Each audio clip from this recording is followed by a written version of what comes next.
Guys, I am Kelsey. This is Kruel's oldest daughter. So today I'm going to talk to you about compost. I'm going to talk to you about what compost is and then how can you make your own compost jar. So that's what we're going to be talking about today. So first of all, what is compost? So compost is when natural or organic materials break down or decompose into some nutrient-rich soil. So this is compost. This is actual compost from my yard. I've been doing composting for a long time. So it forms this amazing soil and you can use it anywhere. Excuse me, you can use it in your garden if your family has a garden. You can start a garden with it. You can put it into houseplants. Or if you want, when St. Peter opens back up, you can take your compost over to the grove and sprinkle it all over the place. Whatever you want to do, because it's all natural and it's all materials from the earth. Another reason that I love composting is because it cuts down on the amount of stuff that we throw in the garbage. So it reduces the amount of things that we actually put into the trash. And instead of putting it into the trash, we put it somewhere natural. And then, like I said, it forms this awesome soil that you can use anywhere. So how do we make this thing? So first, you're going to need some kind of container. It can be a jar, it can be a plastic Tupperware, whatever you have, something that has a lid that you can poke holes into will work just fine. I'm going to use a jar today. And let's talk about the stuff that goes in the jar. The stuff that goes in the jar needs to be half green materials and half brown materials. So let's talk about what does it mean to be a green material, what does it mean to be a brown material. A green material is anything that is food related, any food that has come from the earth.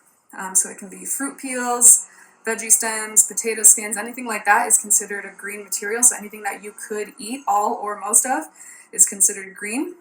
We cannot put animal products in there, so no cheese or bones from meat or butter, no grease, nothing like that can go in the compost. Just things that have come naturally from the earth are things that we can put in our compost jar. So then for the brown materials are also things that come from the earth, but things that we would not necessarily eat. So it could be things like leaves, grass, paper, you could do napkins, you could do cardboard. So again, anything that comes from the earth but you wouldn't necessarily eat, although I'm sure that there might be some people out there who eat leaves or grass or cardboard.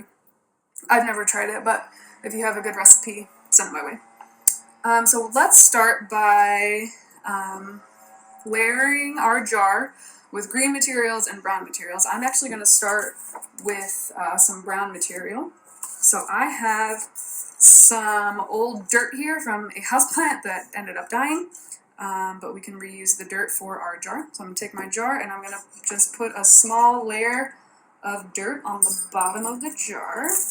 Oop, this might get a little bit messy, so you can do this inside if your parents allow you to, or you can definitely do it outside too. So I'm just going to put a little bit of dirt at the bottom, maybe a little bit more, and then I'm going to start layering it. So I have my first layer of brown, now I'm going to put a layer of green material in there. So again, green material, food related stuff.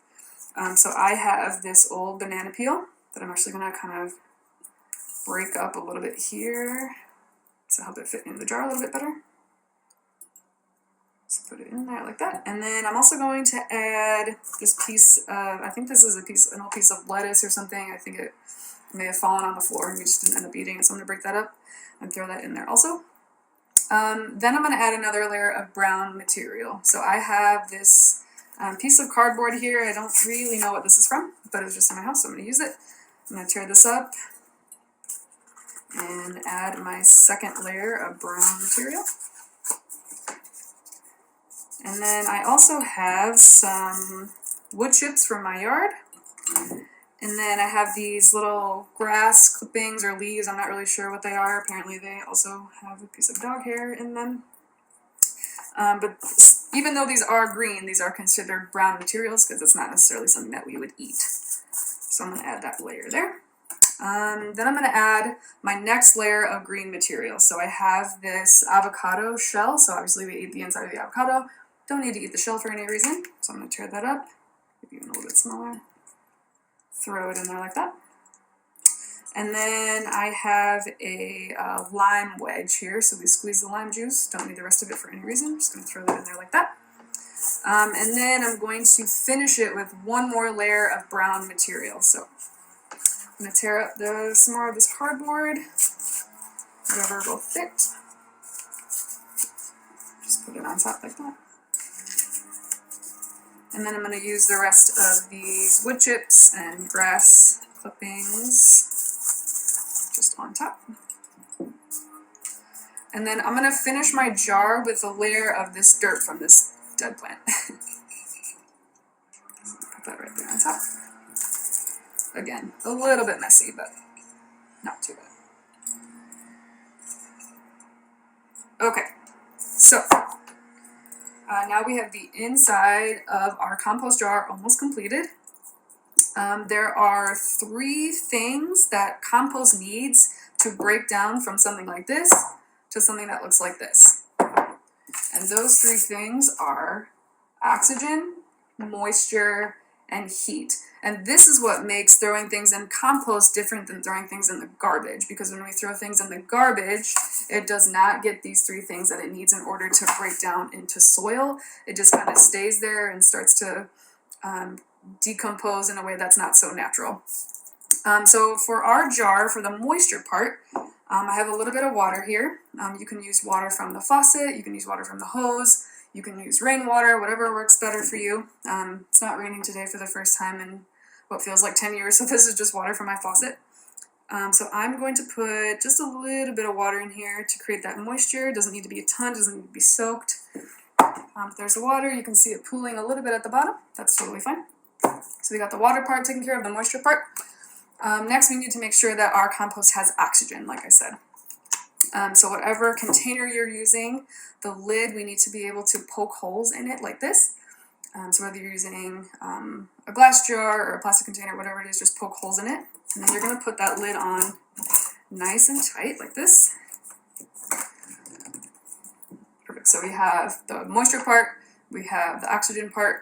Now for the final part, we need the heat.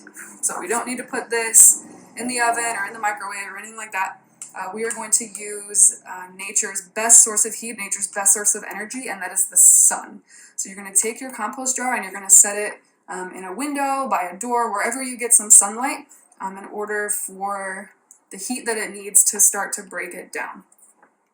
So another cool thing that you can do with your compost jar now that it's completed, if you want to track the breaking down or the decomposition of the materials in here, you can take a marker, and this week I would mark where the top of my compost is. I would mark it right there, but then next week or the week after, it should start to break down.